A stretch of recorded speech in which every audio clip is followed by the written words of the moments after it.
자리가 사람을 만든다고 하는 말은 정말 맞는 것 같습니다. 우리 성가대를 볼 때마다 그런 생각이 듭니다. 연습할 때 보면은 이건 좀 그런 느낌이 이렇게 밖에서 들으면 그런데 이 앞에만 서면은 음정도 정확해지고 목소리도 우렁차지고 그렇습니다. 근데 사실 저도 그렇습니다. 제가 목소리가 톤이 높지가 않거든요. 그 성가대로 따지면 베이스 톤이라서 찬송가나 이런 찬양이 저에게는 사실 높습니다. 평균 이하기 때문에 제 높이가. 그래서 우리 다른 분들이 찬양 인도하실 때 회중석에 앉아서 찬양하면 잘 안 올라가서 그 좀 어려움을 겪기도 하는데, 제가 이 앞에 서서 제가 직접 인도를 하면 또 힘차게 부를 수가 있습니다. 사람이 마음가짐하고 그 자리가 그 사람을 그렇게 일할 수 있게 만드는 것이죠. 어쨌든 은혜 받았다는 얘기입니다. 수고 많이 하셨고, 여러분들이 이렇게 봉사하고 지금도 주방에서도 봉사하고 뭐 교회 곳곳에서 애쓰고 수고하시고 고생하시는 분들, 왜 그럴까요?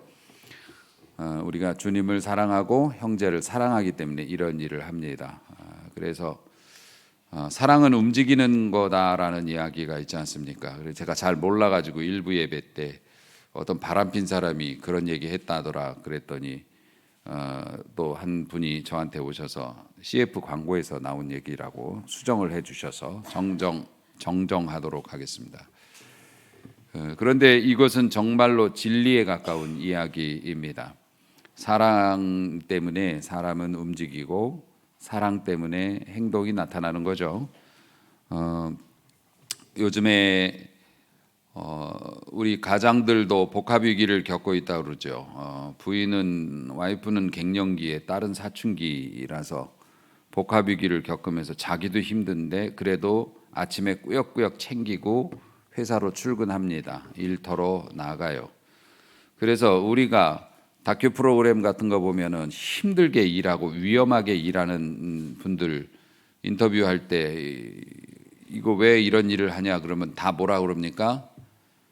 가족들 생각하면 이 일을 멈출 수가 없다. 자식 새끼들 먹여 살리려고 이 일을 한다. 그거 아니면 내가 이걸 왜 하겠냐. 이제 이러면서 웃어요. 그런데 그게 맞습니다. 가장들만 그런 게 아니라 주부들도 마찬가지죠.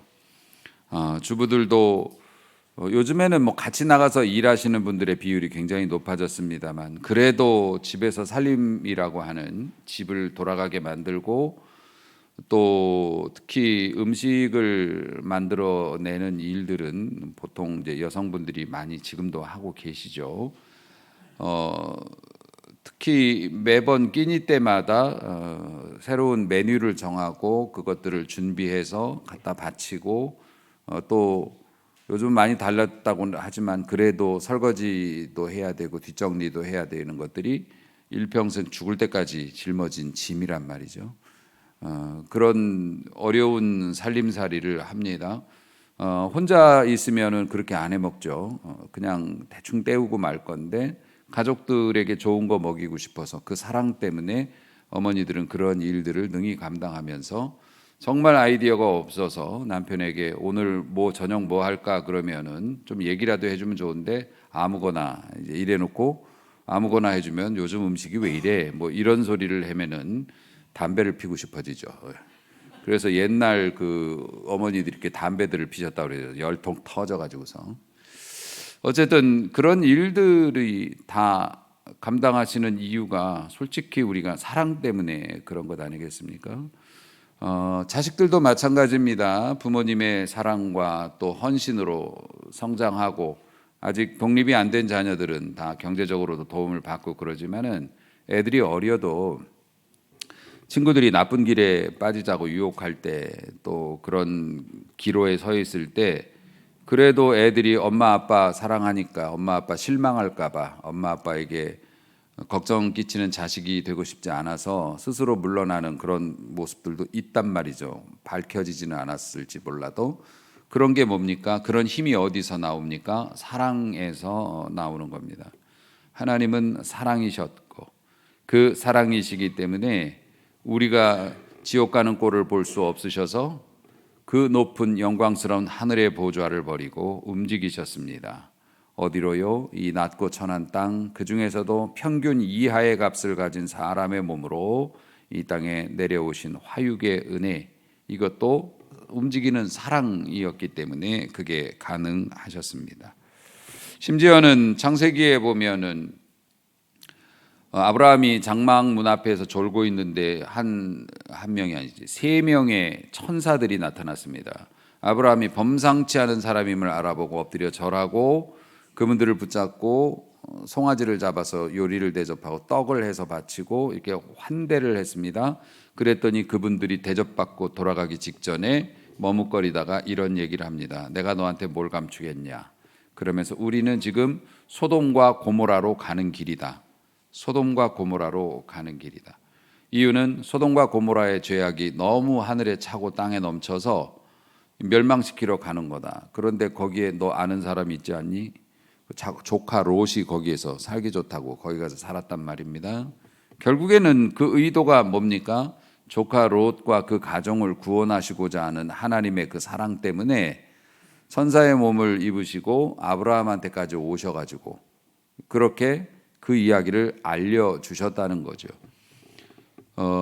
그것만 보아도 하나님께서 그냥 멸망을 멸하실 수도 있을 텐데 그 사랑 때문에 움직이시는 겁니다. 나타나 주시는 거고 보여주시는 거고 알려주시는 겁니다. 광야에서도 마찬가지입니다. 오늘 본문은 광야에서 있었던 일들을 회고하는, 모세가 은퇴하기 직전에 백성들에게 옛날에 우리 이런 일이 있었지 않은가 하면서 다 회고를 하고, 그러니까 앞으로 가나안에 들어가서는 진짜 제대로 살아야 된다, 요거 당부하는 내용 중에 일부를 읽었습니다. 그 내용이 뭐냐면은 이스라엘 백성들이 가나안 목전에 도착한 것이 출애굽하고 얼마 안 돼서였죠. 불과 2년에서 3년 그 사이에 가나안에 도착을 했습니다. 시내산에서 머무르면서 율법을 받고 그리고 성막을 짓고 백성들에게 제도와 교육을 시키고 그 다음에 각 지파별로 이게 팀을 다 구성하고 군대를 조직하고 이런 식으로 하는 이제 과정을 거치고 가나안 정복 준비를 마치고 광야를 횡단해가지고서 그리 먼 거리가 아니었기 때문에 가나안 목전까지 갔단 말이죠. 요단강을 건너면 이제 가나안인데, 그때 백성들이 그런 얘기합니다. 우리가 가나안에 들어가면 전쟁이 시작이 되는데 그 전에 우리도 작전을 좀 짜야 되니까 일단은 정탐꾼을 보내서 한번 좀 보고 오는 게 어떡하나.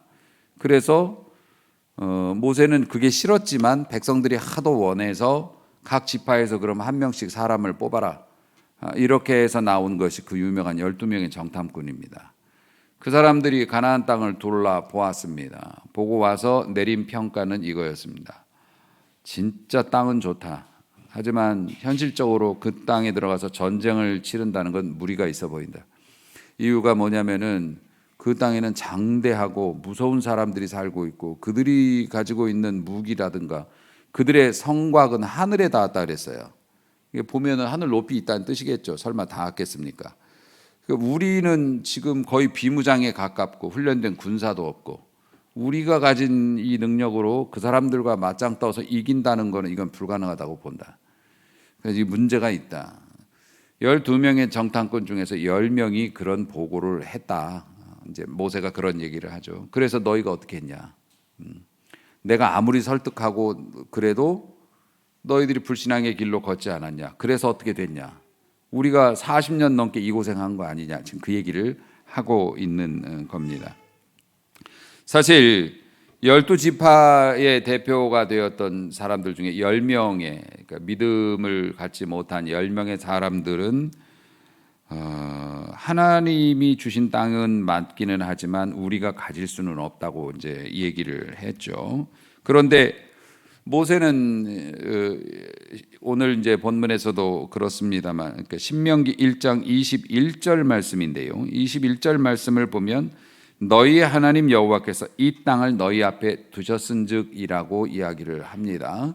너희 앞에 두셨은즉이라는 것을 직역하면 너희 밥상에 올려놓았다라는 뜻이 됩니다. 그래서 아버지가 어떤 음식을, 좋은 음식을 집어서 우리 접시에다 올려주었단 말이에요. 이게 너희 앞에 두셨은즉이에요. 그럼 어떻게 해야 돼요? 집어서 먹으면 되잖아요. 허락된 거지 않습니까? 아버지가 다 주신 거잖아요. 그거 갖다 먹으면 되는 거예요. 하나님께서 그 땅을 너희 밥상 위에 올려놓았다고. 그러니까 그건 너희의 밥이라고. 그러니까 먹으면 된다고. 그렇게 얘기를 해 주셨다는 거예요. 그런데 백성들은 거절을 했습니다. 그래서 보면은 민수기에도 나옵니다마는 그들이 우리보다 강함으로 우리는 능히 올라가서 그 백성을 치지 못한다. 다시 말해서 우리가 보니까 그들은 우리보다 강하기 때문에 우리가 올라가서 그 땅을 뺏을 가능성이 없다. 괜히 우리만 다친다. 이렇게 얘기를 했다는 거죠. 똑똑한 사람들이에요. 그런데 하나님께서 그러셨잖아요.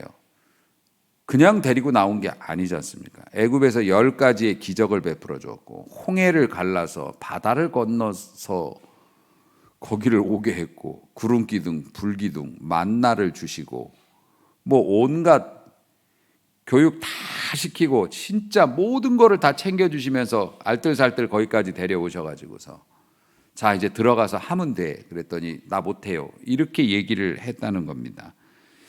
그런데 이 불신앙의 결과, 결국 우리도 항상 신앙생활하는 사람들은 불신앙이라는 대적과 싸우게 되는데 불신앙이 여러분을 잠식하게 되면 어떤 일이 벌어집니까? 백성들에게서 그 모습이 나타납니다. 첫 번째가 원망이었어요. 왜 우리를 잘 살고 있는 애굽에서 이끌어내가지고 광야에서 죽게 만들고 적의 손에 칼에 죽게 만드는가?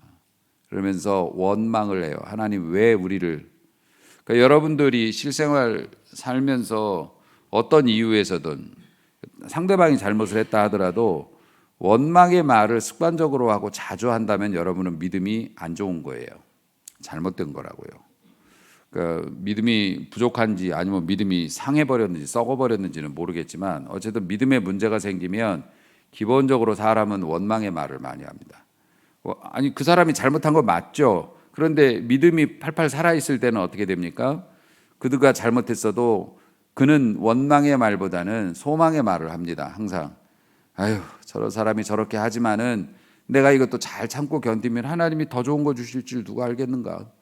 사람은 그렇게 살아요. 그런데 믿음이 떨어지면 나에게 잘못한 사람은 고상하고 가만히 있는 사람까지 싸잡아가지고 넌 뭐여 그러면서 같이 원망으로 막 그냥 다발로 묶어가지고 도매금으로 넘겨버립니다. 그러니까 여러분의 입에서 타당하든 안 하든 간에 원망을 하는 말이 많이 나온다면 이 믿음 점검 해봐야 되고요. 여러분 그리고 이제 믿음이 떨어지면 불신앙이 되면은 원망 그 다음에는 후회가 나옵니다. 내가 왜 너랑 결혼해가지고부터 시작해서 너 같은 걸 낳고 내가 미역국을 먹었다부터 시작해서 어쩌다가 내 팔자가 뭐 이러면서 후회를 하고 내가 그걸 왜 그때 한다고 그래가지고 뭐 항상 그래요. 그러니까 후회가 그 다음에 따라 나옵니다. 백성들도 우리가 애굽에서 괜히 나왔다. 이게 가만히 있으면은 중간이나 가지 이러면서 막 후회를 하고요. 그 다음에는 어떻게 돼요?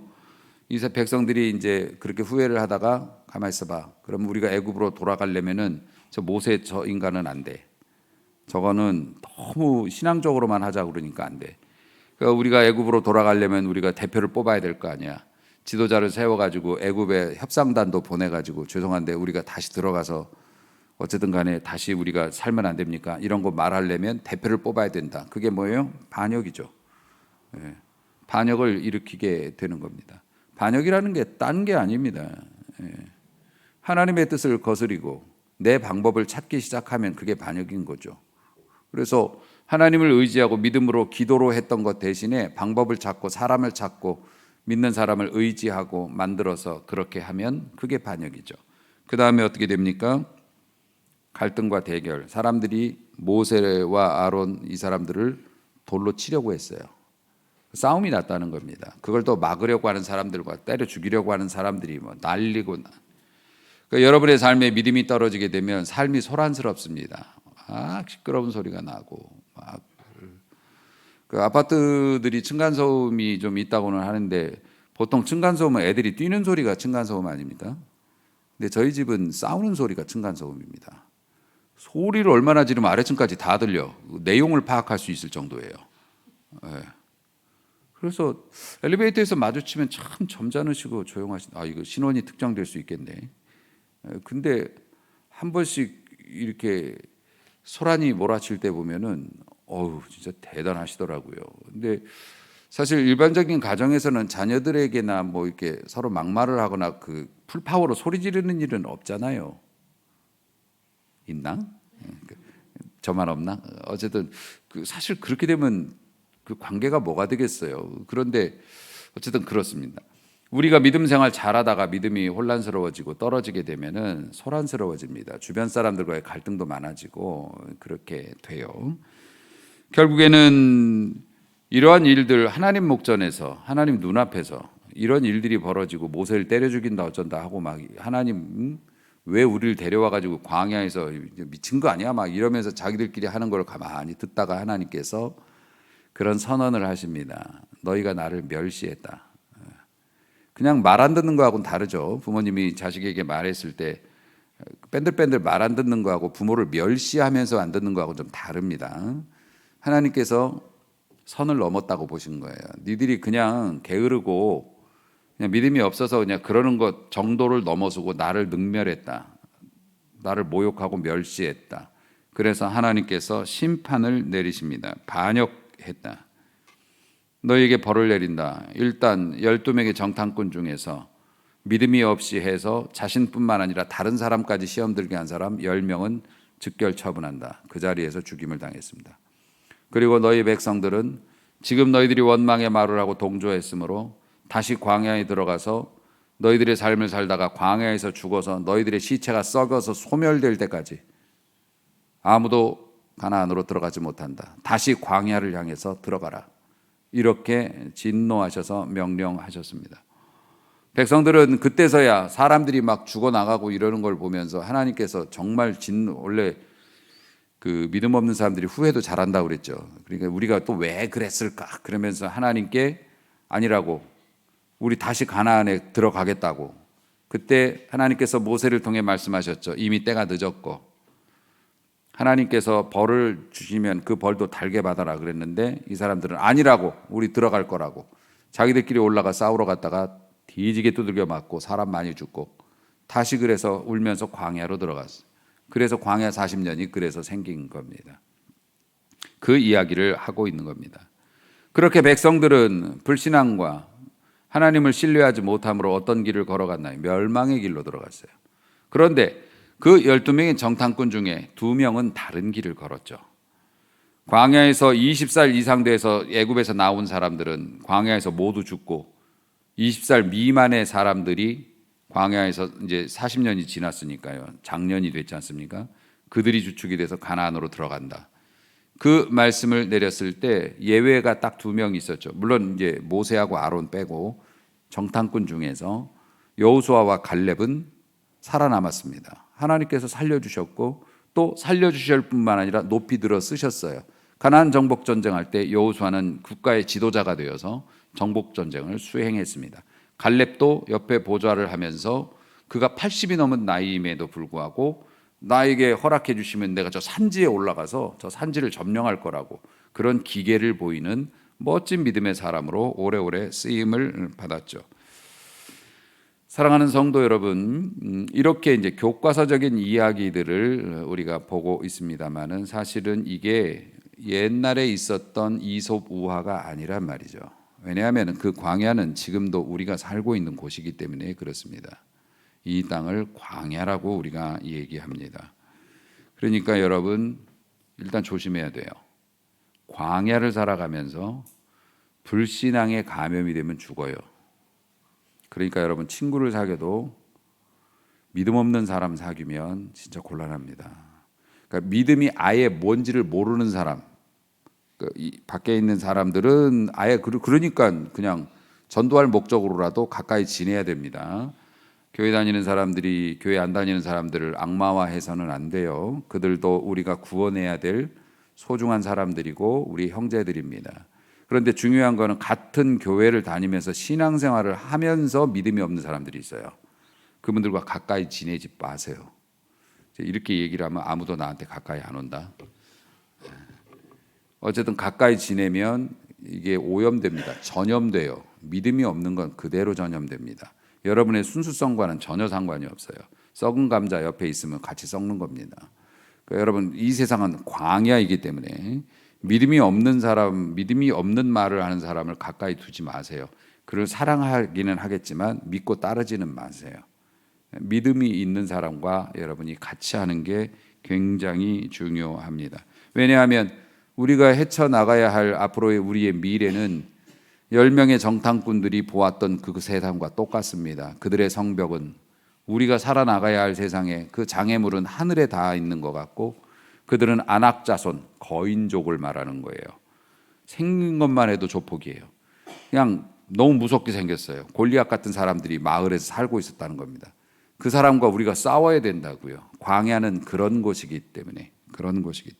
그래서 하나님의 백성은 어떻습니까? 광야 같은 인생 살 때 하나님의 백성답게 살아야 돼요. 그게 뭐예요? 믿어야죠. 믿고 따라가야죠. 환경을 보지 말고 약속을 봐야죠. 말씀을 봐야죠. 크냐 작으냐를 보지 말고 하나님의 능력을 믿어야죠. 들어간다고 하면 들어가는 거라고 알아야죠. 아니, 여러분은 어떻게 아멘을 잃어버린 백성은 소망이 없는데 이거 어떻게 그냥 쩝이라도 좀 하시지 그냥 그러셔요. 여러분이 이런 얘기할 때 그냥 속으로만 뭐 옳죠. 그러면 하나님께서도 여러분의 축복을 속으로만 주신다고요. 아시겠죠? 사랑은 움직이는 거고 표현하는 겁니다. 아무리 사랑해도 표현을 해야 사랑인 거죠. 자, 그러므로 우리는 무엇을 믿어야 하는가? 광야 같은 세상에서 오늘 본문에 저의 마음을 울리고 또 여러분에게 전하라 하신 하나님의 메시지가 있죠. 나보다 먼저 앞서가시는 하나님을 믿으시기를 주의 이름으로 축복합니다. 30절 말씀, 너희 앞서 행하시는 너희 하나님 여호와께서, 옛날에 봐라, 애굽에서 너희를 위해서 너희 눈앞에서 너희 목전에서 모든 일을 행하신 것 같이 이제도 지금도 너희를 위해서 싸우실 것이다. 여러분 믿으시기를 바랍니다. 그래서 믿는 사람들은 어려운 일이 있을 때마다 이렇게 생각해야 돼요. 내가 오늘날 이 자리에 이르기까지 지난 날들 동안 죽을 고비도 넘기고 아프기도 했고 정말 위기에 처하고 유혹에도 빠질 뻔했는데 하나님이 지켜주셔서 오늘까지 여기까지 왔다. 그럼 그 하나님이 나를 버리실 거냐? 지금도 앞으로 문제가 있지만 그 문제 내가 극복 못할까? 하나님이 도와주셨는데, 하나님이 날 사랑하시는데 도와주실 거다 믿고 살아가면 이기지 못할 것이 없다는 것입니다. 사랑하는 성도 여러분, 하나님의 백성들 가만히 생각을 해보면 항상 그러셨어요. 하나님이 먼저 가셔서 다 준비하시고 하나님이 다 예비해 놓으셨다고요. 그러니까 여러분, 우리의 광야 같은 인생길도 마찬가지입니다. 하나님이 앞서서 가시면서 길을 뚫어 놓으신다고요. 그 뒤를 따라가면 괜찮은데 왜 혼자 그 하나님이 가시는 길에서 벗어나가지고 엉뚱한 데 가고 얻어 터지고 울고불고 그러냐 말이죠. 하나님이 밀고 나가신 그 길을 따라가면 되는데 세대가 바뀌어도 똑같습니다. 하나님은 왜 먼저 가실까요? 그러면 우리보다 왜 먼저 가실까? 33절에 나와 있죠. 장막 칠 곳을 찾으시려고 우리보다 먼저 가셔서. 하나님의 백성들에게 필요한 것들이 있잖아요. 안전하게 쉴 수 있는 곳, 그리고 좋은 환경, 그런 거를 하나님께서 미리 가서 다 물색해 놓으시려고 하나님께서 앞서 나가서 준비를 하시기 위해서 먼저 가신다는 겁니다. 그러니까 어제나 오늘이나 동일해요. 매사에 하나님은 먼저 우리보다 먼저 가셔서 다 준비해 놓으십니다. 심지어 영적인 것뿐만 아니라 우리의 의식주 다 준비해 놓으신다는 거예요. 먹고 쓸 것들 다 챙겨 놓으신다는 거예요. 먼저 가시는 하나님을 우리가 믿어야 돼요. 그리고 우리 하나님은 어떤 분이시냐면 나를 위해 싸워주시는 분이시라고 하는 겁니다. 신명기 1장 30절 말씀 또 보시면은 너희보다 먼저 가시는 너희의 하나님 여호와께서 애굽에서 너희를 위하여 너희 목전에서 모든 일을 행하신 것 같이 이제도 지금도 앞으로도 너희를 위해서 싸우실 것이며 아멘. 하나님께서 우리를 위해서 싸워주신다고 말씀을 하십니다. 하나님이 싸워주시면 누가 그 하나님을 이겨먹겠어요? 하나님이 내 편 되어주시는데 나를 위해 싸워주시겠다고 하는데, 하나님께서 싸워주시고 놀이터에서 두드려 맞을 뻔했는데 하나님께서 나와 싸워주시고 다 물리친 다음에 자 봐라 그랬는데 내가 없어요. 다른 애한테 가서 또 얻어 맞고 있어요. 돈 뺏기고 있어요. 그게 말이 되냐고요. 그러니까 우리 믿는 사람들이 뭘 대단한 걸 하라는 게 아니라 하나님께서 뚫고 가시는 그 길을 잘만 좀 따라가 달라고 말하는데 그걸 안 한단 말입니다. 이게 참, 우리가 제대로 믿거나 뭐 믿음으로 축복받으려면 뭐 대단한 걸 해야 되는 것처럼 자꾸 생각을 하니까 부담을 느끼는 거예요. 아닙니다. 하나님이 마련해 놓으시고 하나님이 예비해 놓으신 것을 좀 겁나더라도, 내 체질 아닌 것 같더라도 순종해 가지고서 그 길로 걸어가서 그걸 취하면 된다고 하는 겁니다. 하나님이 왜 나를 위해서 싸워주실까요? 왜 그런 쓰레기 같은 것들을, 사실 무서워서가 아니라 하나님께 더러워서 안 만지실 만한 그런 것들을 왜 붙잡고 싸우실까요? 날 사랑하시니까 그렇죠. 네. 나를 예뻐하시니까. 이게 참 신나는 일이죠. 우리 아버지시니까 그래요. 뭔 이유가 더 필요합니까? 우리 아버지시니까 우리 때문에 싸워주신다고요. 그런데 그 싸워주시는 하나님을 등 뒤에 따라가면 되는 것을, 세상에 우리 혼자 해보겠다고 이 사람한테 도와달라고 찾아가서 돈 뺏기고 저 사람한테 찾아가고 창피당하고, 하나님이 싸워주시면 되는 일을 우리가 그렇게 세상을 방법을 찾다 갈팡질팡하고 그리고 모양 빠지고 그렇게 된다는 말씀입니다.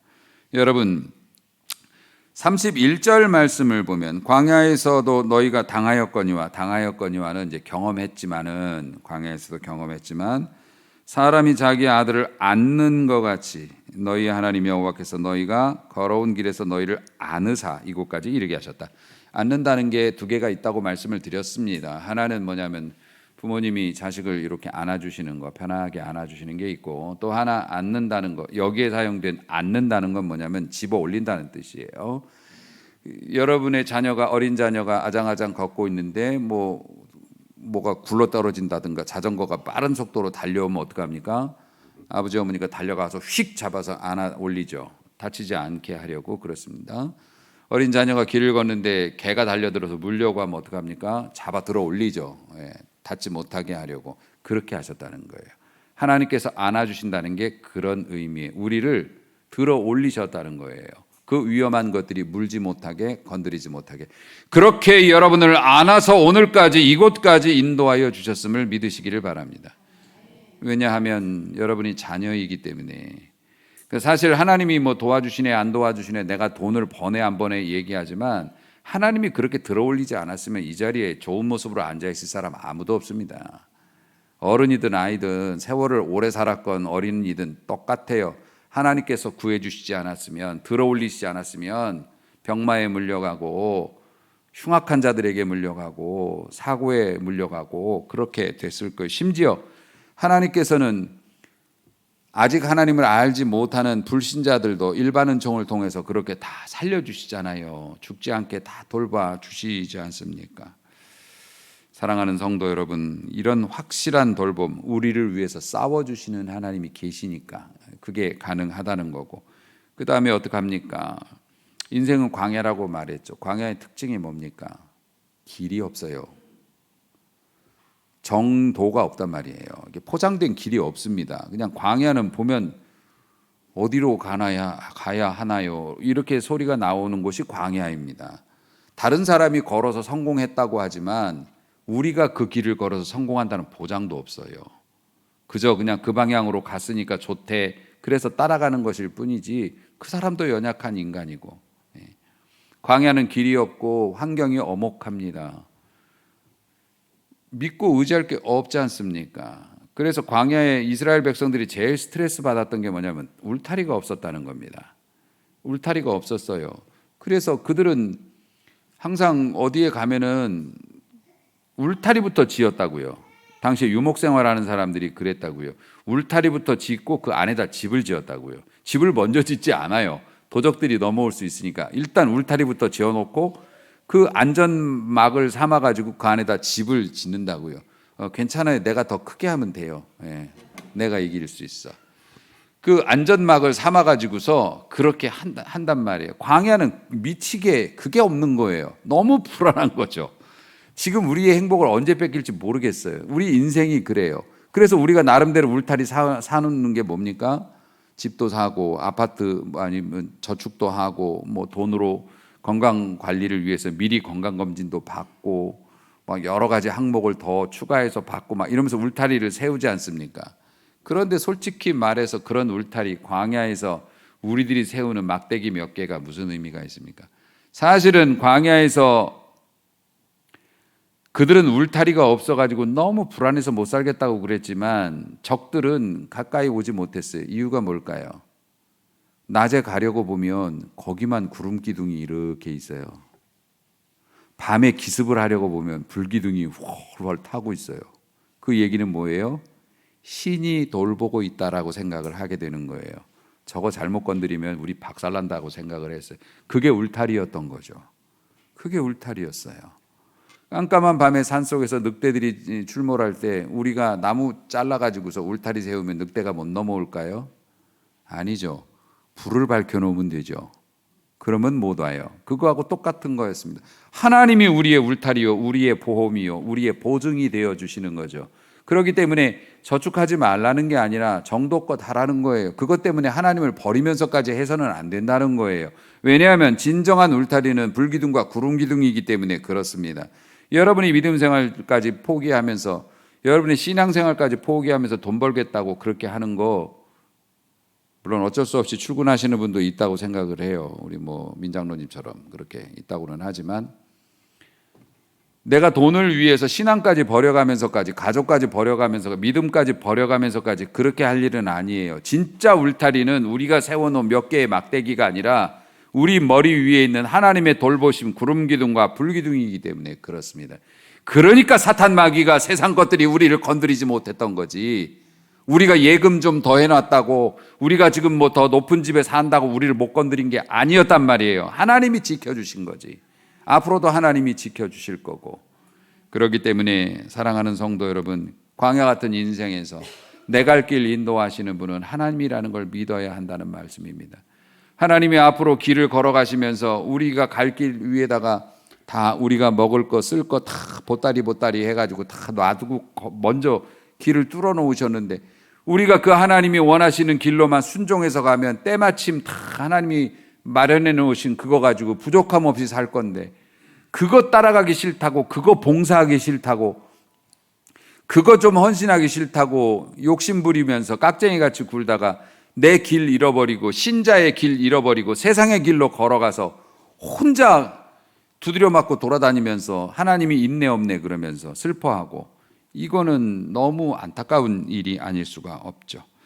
사랑하는 성도 여러분, 하나님은 여러분의 길을 막으시는 분이 아닙니다. 여러분보다 앞서서 좋은 장막칠터를 찾으시며 여러분의 안전을 위해서 오늘도 움직이시는 분이십니다. 하나님은 여러분의 것을 탐내거나 빼앗는 분이 아니십니다. 하나님은 여러분 집에 못 가게 하려고 하시는 분이 아닙니다. 사랑하는 성도 여러분, 하나님의 뒤를 따르는 것이 내 생각보다 좀 다르다고 할지라도 가나안의 10명의 그 비참한 정탐꾼을 생각해 보십시오. 그 사람들 똑똑한 사람들이었습니다. 우리가 비교했을 때 우리의 전력과 저들의 전력, 우리의 자원과 그들의 자원, 이거는 상대가 되지 않는다. 그런데 하나님께서 그동안에 보여주셨던 수많은 기적들이 있다고 하지만 그 기적이 이번 전쟁에도 나타날 거라는 보장이 어디 있는가, 확률이 어디 있는가, 요따우 똑똑을 떨다가 그 비참한 길로 걸어 들어갔죠.